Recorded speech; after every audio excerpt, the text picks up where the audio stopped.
Hi everyone, so this is quick Python basics. So why Python first of all? So it improves productivity as Python is easy to learn language. It is interpreted language. That means this language can be used as a scripting as well and as a programming as well. It is dynamically typed. That means you don't have to explicitly specify the data types when you are defining the or initializing the variables. Python is completely free and open source, so you don't have to pay any charges. Vast library support, so whatever you want to do, there's already library for you, so you don't have to write it from scratch. So let's start the basics. So here simple print statement, syntax is print, in round bracket, in quotes, hello world, the static string. But many times you don't want to be the message as a static, so you want a variable, and that variable should be displayed. So that's the syntax. Without any quotes, you need to directly write the variable. Now what if instead of variable you want to concat some static part of script, for example the personalized welcome message. So welcome part is static plus the variable of the name.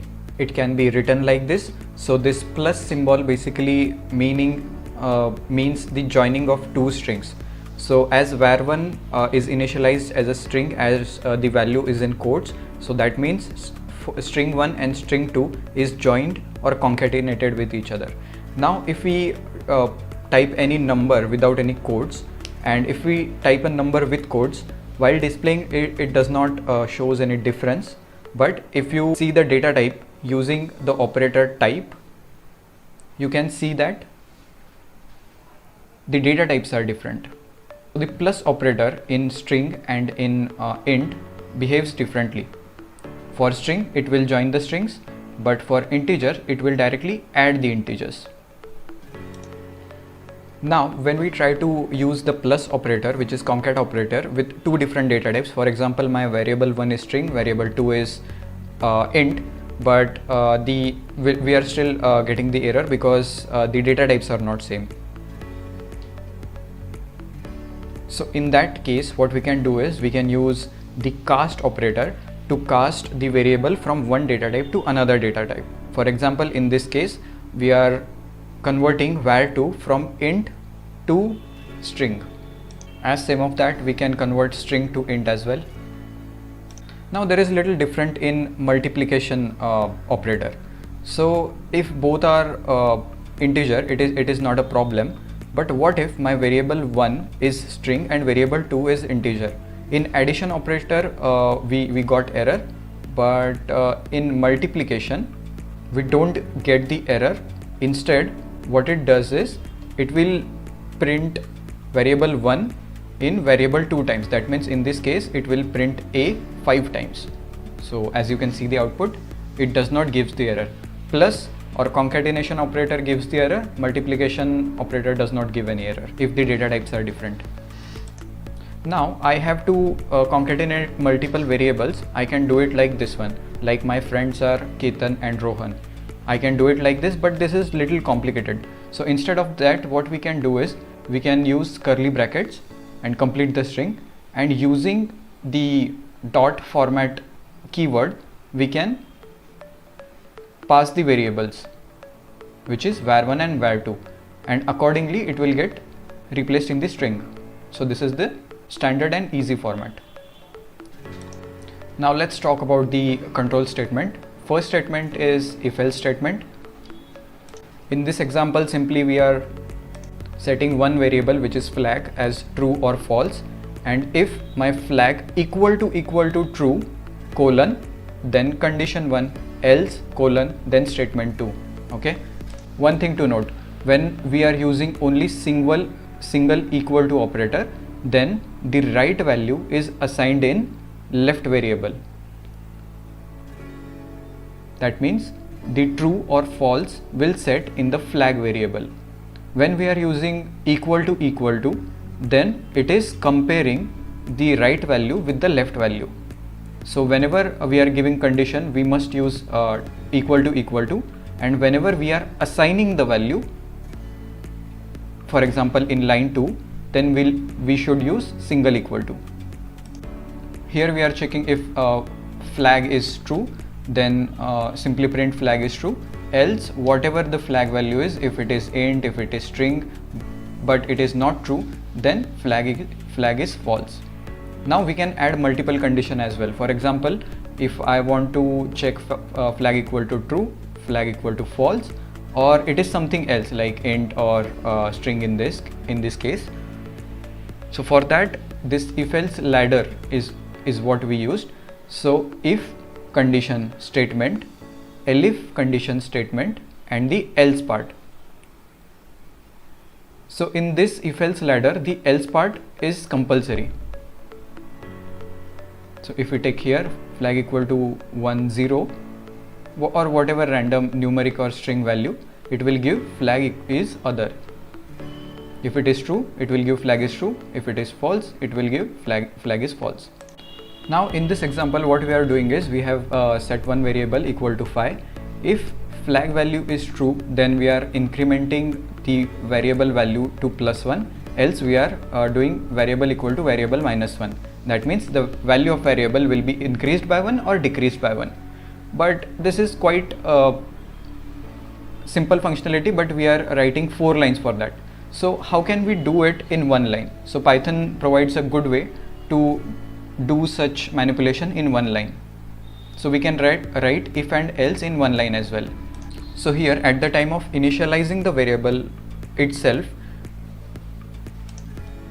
we are checking the if else condition. Okay, if set variable equal to 5, if my flag equal to true, because we are comparing here. Okay, else 4. So directly it will, while initializing itself, we are checking the condition if flag is true, and we are setting the variable. If we talk about loops in Python, there are two main loops, which are for loop and while loop. For loop is pretty simple. So it will iterate each element I from the range 1 to 5 or 1 to 4, I would say, because the range operator does not consider the last element which we have provided. So if we want 1 to 5, put a range equal to 1 to 6 and print I. So this is basic for loop. I is each element that we can access. But what if I want to print only fifth element? So here we need to put if condition, and in that if condition we need to set print equal to I. So only when I equal to 5, then the output will get printed to the console. Similarly, we can iterate through the list as well. List is type of collection that we are going to cover in the later part, but just for loop, just for explaining for loop, we can iterate through the list as well. Similar to for loop, we have one more loop, which is while loop. So the syntax is while and condition. So for now I am keeping all the condition as static as a true, and I am setting one variable which is equal to 1, and if my variable equal to 10, then the loop will break. So when we are writing while equal to true, it is important to give some kind of break condition, otherwise it will stuck into that loop itself. So I am incrementing in each loop, each iteration I will incrementing a, and once a equal to 10, the loop will break. The second method is instead of using this if and break statement, in front of while statement itself you can give the actual condition. For example, a is less than 10, then break the loop. So this is basically while loop. Functions are basically the code which we need to require repeatedly or multiple times in the single program. So what we'll do, we'll put it under one definition function, and then we just call it. For example, here def message. So message function is what we are creating using define keyword, and simply we are printing hello. So simply we need to describe the arguments, and then we can pass the parameters. We can use multiple parameters as well, but the order should be same. But what if we don't know the order of parameters? So for that, the named parameters is what we need to use. So instead of passing just parameter values, we can give the keyword, like here age equal to 25 and name equal to Prasad. So here the order does not matter, as we have already given name of the arguments or parameters. If you see, the output will be still the same. Now in multiple languages, it is a restriction that one function can return only one value or something like that, but Python is very flexible in such scenarios. We can return one value, or we can return multiple values very easily in Python. So for example, here I'm checking if the age is greater than 18, and I'm creating two variables, which is val1 and val2. Now I want to return these two variables. So if I want to return only one variable, I will use return keyword and val1. Okay, now to catch this value outside the function, we need to write v1 equal to. So what it will does is, val1 will get assigned, because it is single equal to, val1 is get assigned to v1 variable. Similarly, if we want to return val1 plus val2, simply we need to write v1 comma v2, so that val1 will get assigned to v1, val2 will get assigned to v2. And if we simply print this, we can see the message. Now let's move to collections part.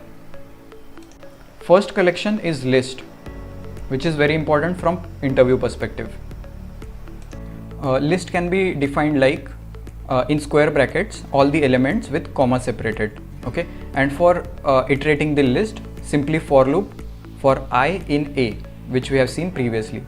So we'll get each element in each iteration. What if I want to add new element? So it is a dot append in round brackets the new element. Okay, what if I want to remove the specific element? So there is method called remove. So remove and the element name, and as we can see, it got removed. A got removed from the list. Suppose I have two lists. How to merge those lists? It is simply A plus B, that means list 1 plus list 2, and you can see the third list is a combination, addition of first list and second list. It is that simple. Now how to manipulate the elements in the list? For that, simply we need to use a for loop to get each element in each iteration. Apply any condition. For example, here I want to convert D to F. So I'll use condition I equal to D, then I equal to F, and then C dot append. Each time I am appending C, and if I print C, I get all the same element as A, just D is replaced with F. So that's how you use for and if. Now copying list is one of the main part. So what if you do C equal to A? If you see the output, both lists are same.